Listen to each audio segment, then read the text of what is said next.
Other things I've found, I mean there might be more, but this is what I found after sort of months and months of looking, is a nice one there where there's just 3 or 4 really good detailed lesson plans. So 3 or 4. This one in fact has a couple. That's all that's on there. Very nice. Chuck Berry is one of them. Johnny Be Good. The other one is also slipping my mind. This one has thousands of gap fills. It really is dominated by the kind of gap fill trap. You do it, you do a gap fill, and then if you find some other activities after that, there you go. And this one is just a one-off example from Jamie Keddy. You probably know Jamie Keddy. It's really interesting stuff he does, where he's actually spent some time and effort doing a kind of activity where they draw to release this message in the bottom.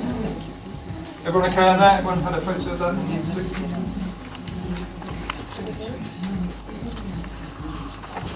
Okay, so you're going to do a lesson plan in a while. Hopefully we'll have some time left for that after all this. But what you might want to include, of course, although we don't want to be too formulaic, is some kind of idea when you look at the lyrics, when you listen to the song on your phone, if you've got a phone, of how you could lead into this. Yeah, different options, maybe a warmer or something else, bottom up or top down, dependent. You might look at the song, I think, and think, does it lend itself? What does it lend itself to? Take some time to look at it. Is there something that leaps out that's a really good grammar point or vocabulary area or phonetic or pronunciation focus that comes out? In terms of productive skills, if I may, I think that most songs it's quite easy actually to think of speaking and writing activities. Speaking activities might well come from the theme, and the writing activities might well come at the end, also theme-based or something like that, or in extension activities. What's harder, I think, sometimes is the receptive. You might say, well, there's a song, so you can listen to it. Well, obviously, yeah. There are lyrics, so you can read it. But if you want to do any other listening or reading beyond that, then you're going to have to spend a bit of time and especially a bit of thought thinking what you want to do. You need to, I think about when you're going to play the song. There's no rules about this. You don't have to play at the beginning, play at the middle, play at the end. You might not even have to play it. Just mix it up. Think very strongly about the point at which you allow the students to view the lyrics. We say, okay, Gary, fancy check the lyrics now. Yeah? Obviously, if you've got something planned where the lyrics come in later, the last thing you really want is them to sort of whip out their phone and have a look at the lyrics, and kind of that destroys the activity that you're about to do. Because obviously it's all very accessible. Videos. They can be really good or they can be really inhibiting, I think. They can cause issues. Yeah? It can be a very good way to start, or can be a very good thing to avoid, actually, depending on the video.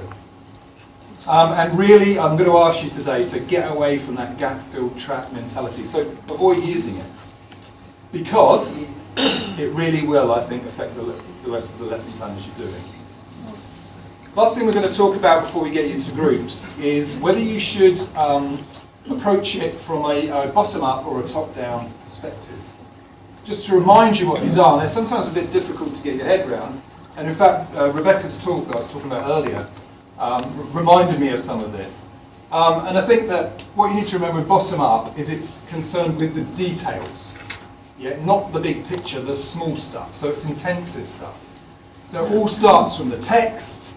And you know, the idea is to increase the student's ability to comprehend that song or those lyrics later on, rather than immediately. So it's intensive grammar work or vocabulary work or phonetic work, which can be micro and macro. So an example, there are loads of a grammar thing, is when you say, okay, I want to do a conditional. You know, so okay, I'll get a song that does a conditional. If I had a hammer or something like that from millions of years ago, however long that song was from. Yep.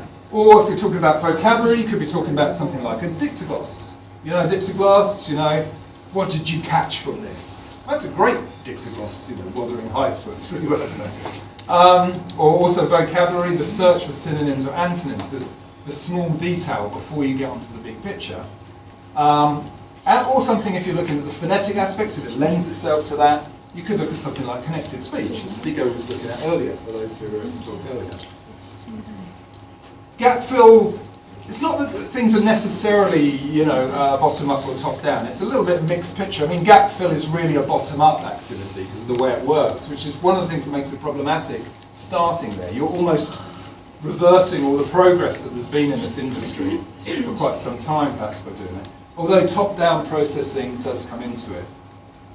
It's a somewhat traditional approach. Indeed, Adrian Tennant, for those of you who know him, has got some interesting things to say. And he just points out that students are often locked into this concept of, you know, bottom-up learning is the way to go. The polar opposite, if you like, for that is top-down processing. So what we do with that, of course, is take students' schema or schemata, their knowledge of the world, and that helps them to come out with activities.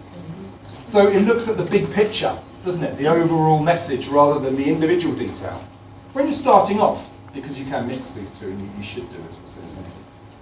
So these kind of activities are extensive, connecting with topic or theme. They might include brainstorming activities, find out what people know already. They might include anticipatory things. You know, what do you think a song with this title is going to be about? Employing the student's schemata, right? Chunking of vocabulary, a more generalised approach. Okay. So, for example, if we're looking at the theme, a very simple example would be if you're doing something on David Bowie's Space Oddity. I'm sure you know that. You might start with something like a text that you found elsewhere or you devised yourself on space travel. So you got them locked into the theme. You got them finding out about the vocabulary they already know to apply to help with that song. Or it might be, to give an example of a predicted activity, so using once again their schemata. This song is called, I don't know, you know that Lily Allen song LDN, it's called LDN, Text Message Language for London. It's called London, what might it be about? Go London. But, you know, the problems in London, etc. So I think that top-down activities lend themselves to a very logical way of starting a lesson, but not necessarily the only way at all. What should you do? Well, both, really. You should do both. You should mix both together. I think one feeds into the other. That's what the research has shown. It's probably easier when you do your plans in a minute to start going top-down, although I've allowed for some ideas on bottom-up as well. Just a bit of thought, and none of that gap fill. That will lock you up to doing bottom-up and restrict you in what you do.